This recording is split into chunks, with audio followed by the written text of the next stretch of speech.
both made the decision to bar the AP reporter from the Oval Office and the diplomatic reception room last night? Well, first of all, let me just set the record straight. It is a privilege to cover this White House. It's a privilege to be the White House press secretary. And nobody has the right to go into the Oval Office and ask the President of the United States questions. That's an invitation that is given.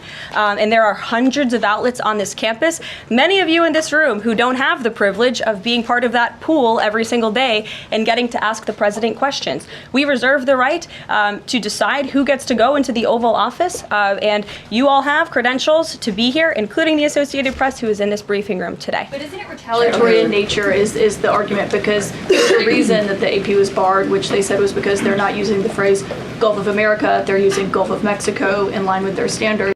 And so the question here is this setting a precedent that this White House will retaliate against reporters who don't use the language that you guys believe reporters should use? And how does that align with the First Amendment commitment that you were just talking about? I was very upfront in my briefing on day one that if we feel that there are lies being pushed by outlets in this room, we are going to hold those lies accountable. And it is a fact that the body of water off the coast of Louisiana is called the Gulf of America. And I'm not sure why news outlets don't want to call it that, but that is what it is. The Secretary of Interior has made that the official designation in the Geographical Identification Name Server. And Apple has recognized that, Google has recognized that, pretty much every other outlet in this room has recognized that body of water as the Gulf of America, and it's very important to this administration that we get that right, not just for people here at home, but also for the rest of the world.